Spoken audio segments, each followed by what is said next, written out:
I never thought that I would witness what I did during Katrina.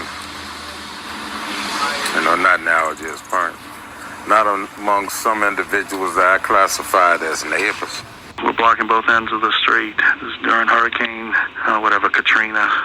They're doing looting. They're looting the businesses right now. We figure they'll eventually get around to looting the houses.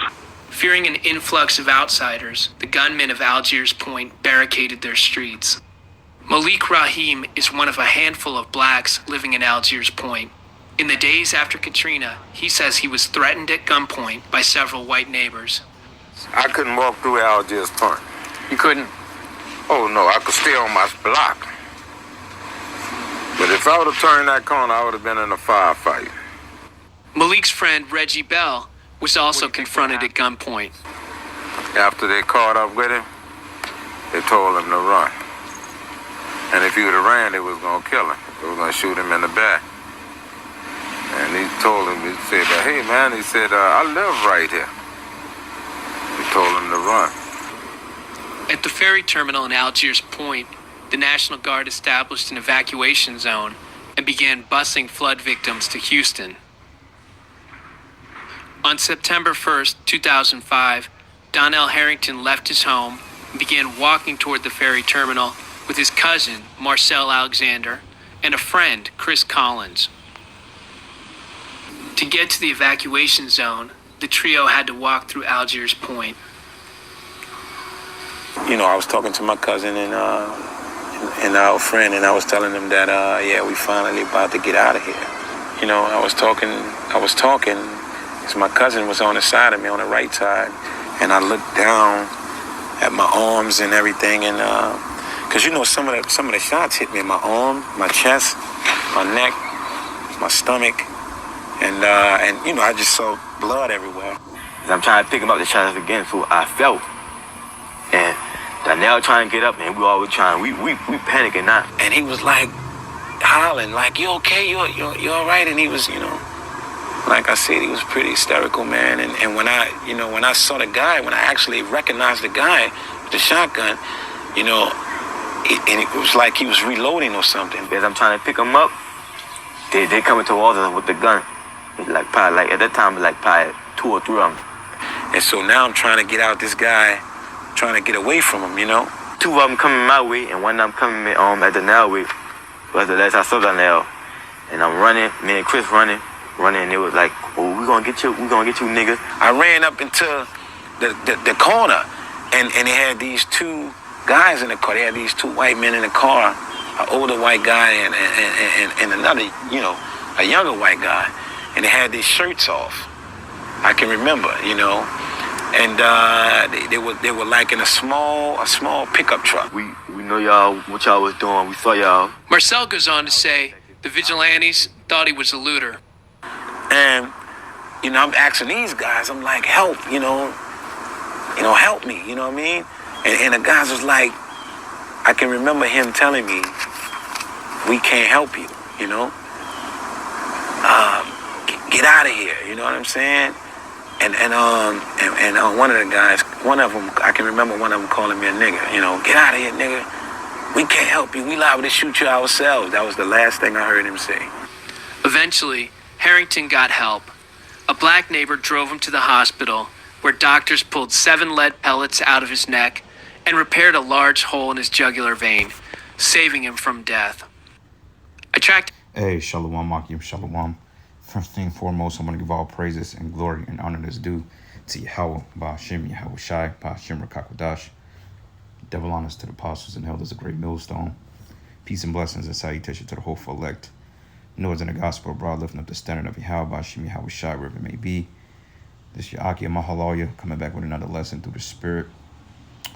This is titled Katrina's Hidden Race War. As we know, Hurricane Katrina took place down in New Orleans back in 2005, which was over 10 years ago. Okay, 2005, 2015, 10, 16, 17, 18, 19, 20, 21, 22, roughly 17 years ago. And we believe that Esau, even though that was the judgment of the Heavenly Father, but you have levees put in place to hold the banks and the waters from descending upon the land, so to speak, because if you go down to Louisiana or New Orleans, it's basically in the cusp of a bowl because the elevation or the sea level is pretty low down there, okay? So it's pretty much they have levees in place to keep everything pretty much intact in case of an event like this does happen. But we believe that Esau blew the levees, okay, which was all orchestrated through the Spirit of the Lord, because this is judgment on you 2/3 Israelites. But focusing on the fact that the scriptures say never trust thy enemy, okay, because you had a guy by the name of Malik, okay, which Malik is another way of saying Malak, which means king. Now, see, these Jakes, man, like when you look at the end of this documentary versus roughly a 7 minute 21 second video. See, and this is the problem I have with you Jakes, man, and not only myself, but us as men in the faith. We have a problem with you because here, this is back in 2005, and we're in 2022 now, and you, Jake, still believe this man is your friend. Okay, we've been saying it time after time that Esau Edom is going to show his devil horns. And he showed it there because they had that rule. Anything darker than a brown paper bag, we lighten your ass up. Okay, so a lot of people attest to that it was a lot of killings and a lot of people getting shot, being masqueraded as looters or rioters, etc. Because that was Esau's excuse to basically say, well, look, man, these guys are rioters, they're looters, you know, they're trying to pillage shit. That means we got to put them down. But that was just an excuse for how they really felt about you. Because time after time, history repeats itself. This man shows you he's the devil that the Bible talks about. Okay, and as I progress in this video, you're going to see what I'm talking about, because it was a clip of these Edomites coming out bragging on what they was going to do to you Israelites, man, you Negroes. And it's the same thing here, okay, because that whole Hurricane Katrina stuff that happened, basically when the society goes to shit here, which is already going to shit, but once everything shuts down, or once lawlessness abound, once 911 is not the primary recipient of help, a lot of you niggas, man, you're going to be straight up massacred. A lot of these Edomites are going to straight up put you jigs down with extreme prejudice, man, because I'm trying to tell you now, Esau hates you niggas. It's you niggas that want to sit up here and love everybody and be buddy with the enemy. Okay, you're going to find out the hard way, because the scriptures say those that are joined to him, that should fall with him, roughly paraphrasing. Okay, because once again, being around Esau, Edom, they can't stand the sight of you Jakes, okay? And you Jakes should feel the same way about them. But majority of you, you're so docile and rock back to sleep because you have what they call a so-called opportunity in Satan's kingdom, which you really don't have no opportunity here. Okay, it's all in an illusion. Like I was at work yesterday, and this little Teletubby I was working with, all right, little Edomite chick, man, she was like, well, you know, they hire women in some cases because, you know, we're considered a minority and they get a healthy tax credit. Okay, so basically, long story short, the only reason why you Jakes, and she wasn't a Jake, but see, a woman is considered a minority in certain instances too, which they are second-class citizens, okay, because they're underneath men. This society perpetuates different, but anyway, she was like, oh, well, you know, we're considered minorities, and the black girl was a double minority, which we ain't really minorities, man, because we make up the majority. Because I believe it or not, man, Esau is really the minority. Okay, I believe the population in this country of so-called black people was like 14%, but I think Esau is around that population, maybe like 20, 30, something like that. But see, when you add Negroes and Latinos and natives into the pot, then you get the majority. But they don't teach you that. But anyway, going back to the point. So basically, the reason why you have jobs and so-called opportunity is for affirmative action. So it can look like you have a fair shot, because if that was the case, why do you have more rich crackers than Jakes? Okay, you might have a Michael Jordan, a Tiger Woods, or Oprah Winfrey's, but those are just a few people who they allowed to make it through the hole. And these because these people have sold out and done things they can never come back from. But that ain't the majority of our people, so it's still biasness, man. Okay, and you're gonna find out the hard way when Esau really showed them double horns. They're going to really show you what they're about, man, okay? So I got a precept real quick. This is the book of Exodus 17, and I'm going to start at verses 13, because this is going into basically when we got into the war with Amalek, okay? Because what happened prior to that, Jake, they was pretty much coming against Moses because they was like, well, is the Most High with you? Is he with us? because they needed water. So the Most High told them to go and smote the rock. But Moses was like, why do you chive with me? Which means challenge, which means to come against. Okay, and Jake was very coming against Moses to the point he thought they wanted to stone him because, hey, Jake, they didn't have any faith.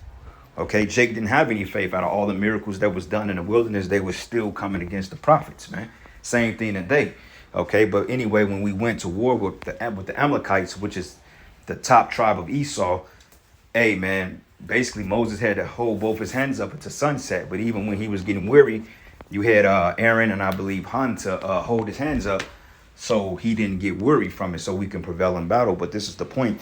Exodus 17-13, it says, and Joshua discomfited Amalek. Okay, when you discomfort something, meaning that you're pretty much prevailing against it, you put him in bad case.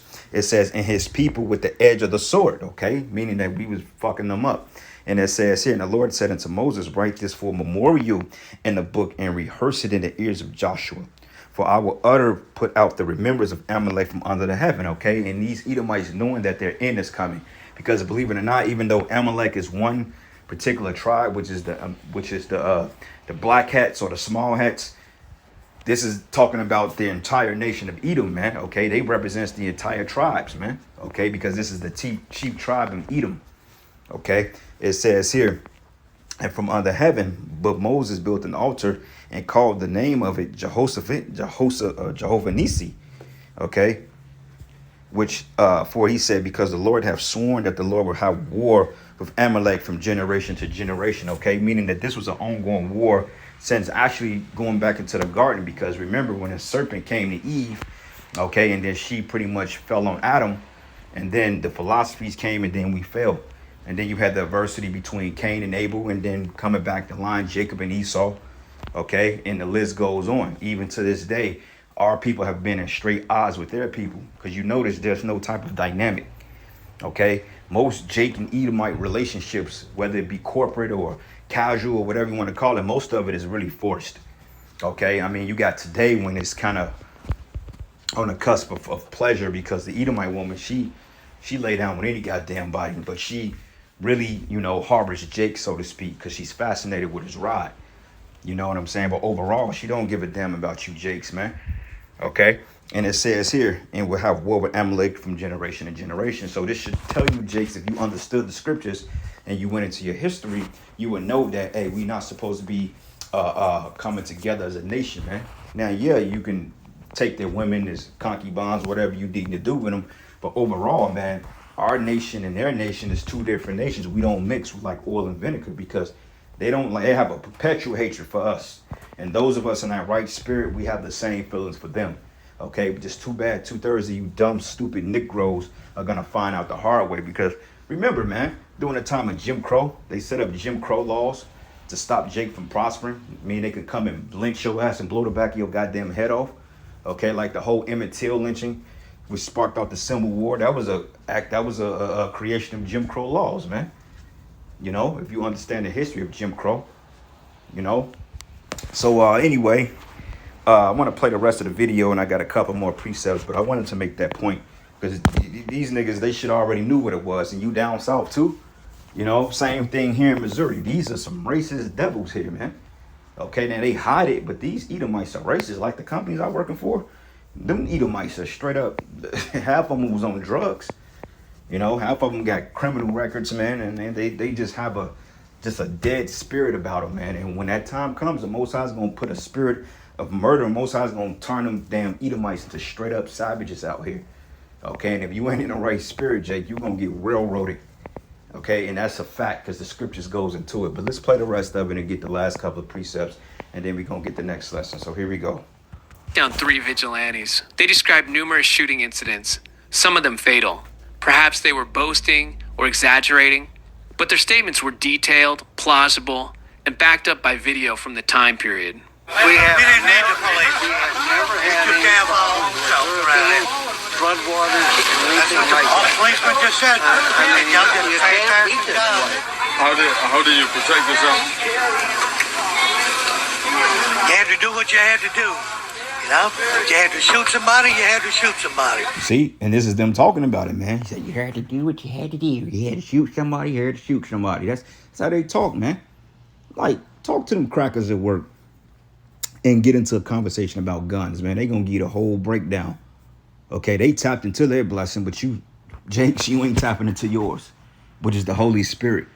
They completely tapped into theirs, man. They already know, dude, man. Look, they can tell you the inside out of a weapon. They know when what weapon. Like if you ever saw the Forever Purge movie, when that Edomite was in the back of that petty wagon and they was shooting outside, he knew every bullet that was shot from any gun, just because he knows the sound of it, because he's tapped into the blessing, totally on the left-hand side. Okay, and we have to tap into our blessing, which is the Holy Spirit and faith. Okay, may seem kind of minuscule to people that don't understand the Spirit, but overall, you'd be surprised on what that faith is going to do for us, brothers. In that time, Lord is going to activate us, man. And we going to need it because, I mean, in America, it's going to be straight up anarchy out here. Okay, everybody's all medicated. They're on drugs. You know, people on edge. They're not living the way they used to live. Okay, shit is falling. They're losing. These people are ready to lose their goddamn minds out here. Okay, especially when they don't have access to those pharmaceuticals. Oh, man, they're going to literally be walking dead. You know, so get ready. We had looters. It was great. It was great. It was like pheasant season in South Dakota. Right on. If it moved, you shot it. That's not a pheasant. We're not in South Dakota. What's wrong with this picture? For a little walk the street, we had sidearms. You know, you had no choice. It was that bad. We said, just put them on the side because they knew they were doing wrong, you know. He said, just put them to the side. That's all we could do. In Chicago. I am no longer a Yankee. No. I earned my He wings. understands the N-word now. I learned my wings. Like it with all the looters. And this nigga looking like he's surprised. Why are you surprised at this, man? Do you understand who these people are? Do you understand what they represent, who they represent? Do you not know that this is the devil walking around on earth, man? And this stupid, dumb Negro is looking stupid. That's why the Most High brought Katrina to you niggas, man. That was a straight up judgment for the 2/3, deservingly so.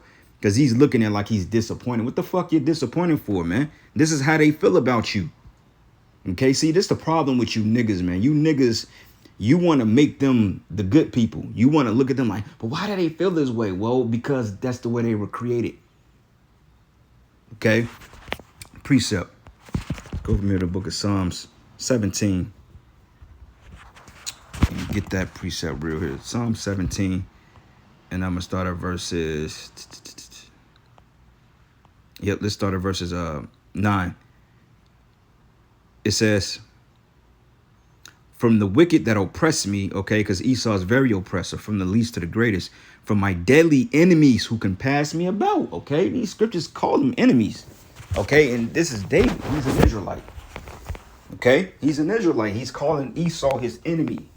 So if they're David's enemies, aren't they our enemies too, according to Psalms 135? I hate them with perfect hatred. I think that's Psalms 139. But it says here, they are enclosed in their own fat. With their mouth, they speak proudly. And what you're looking at the video, he's very proud. He's saying, look, you got to shoot him. You got to shoot him. They talking about you damn Jakes. They talking about you Negro, Latino, and Native Americans.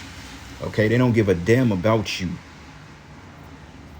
Like, it'd be so funny at work watching this Keisha, this black woman, trying to be all buddy-buddy with Esau. All because they give her way because she's all in their face and don't tell them what type of success she's giving them. But these people don't know. They don't respect her, man.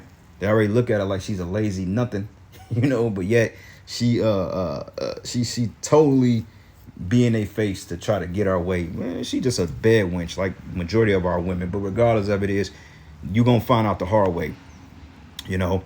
And it says here, they're enclosed in their own fat. With their mouth they speak proudly. They have now compassed us in our steps, and they have set their eyes bowing down to the earth.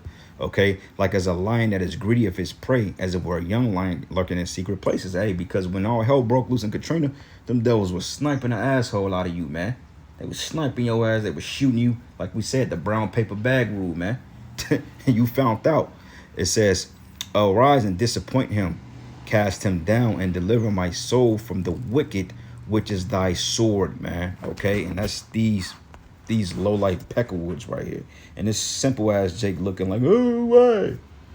Well, we telling you why in the scriptures, because, hey, the Most High created them that way. You just got to understand your enemy. And when you understand your enemy, you could be better equipped for it. Okay? Love you. You didn't see We had 3.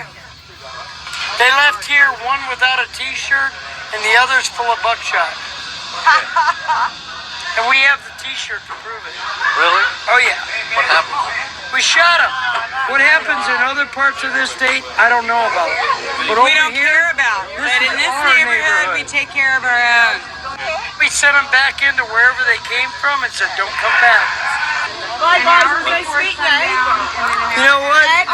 Algiers Point is not a pussy community. Donnell told me the men on the video weren't the people who tried to kill him, but he was disturbed nonetheless. When I see that, that's pretty disturbing because it's like that's the kind of, that's the kind of mindset they was in, like if it was some kind of race war or something, you know what I mean? Like, Exactly how many people were shot by vigilantes is still unclear, but eyewitnesses say 11 people, all black males, were shot in and around Algiers Point after the storm. More than 3 years later, nobody has been prosecuted for any of these crimes, and aside from victims like Donnell Harrington, nobody seems to care. you never think. Because they don't care. That's why nobody got prosecuted, man. And we tell you time and time again, you're going to learn the hard way. You ain't going to learn until your ass is in the spirit world. Because I'm going to tell you, they're going to kill a lot of you jakes before you realize what's happening, man. A lot of you going to get hit with some shit. And before you realize you're going to be waking up, you're going to be in the spirit world some damn well. Like, what the hell just happened? All right. That happened to you in your wildest imagination. You hear about people getting shot all the time. You watch the news and you see things like that. But in my own, my own experience, in my life, never thought that'd happen to me. You know what I mean? That got me looking at white people a whole different perspective now. Not everybody, but a majority of them, I don't look at them the same. Because if I know they had a chance to do something to me, they'll do it. Well, duh. You should have been known that, man. Look at history. History don't lie in certain cases. Last precept. This is the book of Ezekiel 35:5. It says, because that is perpetual hatred. Perpetual is everlasting, okay? Perpetual hatred that has shed the blood of the children of Israel by the force of the sword in the time of their calamity, in the time that their iniquity had an end, okay? Because we were supposed to have been out of this shit, man, okay? That whole 40 acres and a mule nonsense, man, never happened. They still continue to put the affliction on us after we were so-called released from involuntary servitude, which we were never released out of slavery. Okay, we were just transferred from chattel slavery to basically contractual slaves, which in many cases is far worse. Okay, so anyway, with that, all praises and glory and honor that's due to Yahweh B'Hashim Yahweh Shai. And with that, Shalom and the Baba Ball.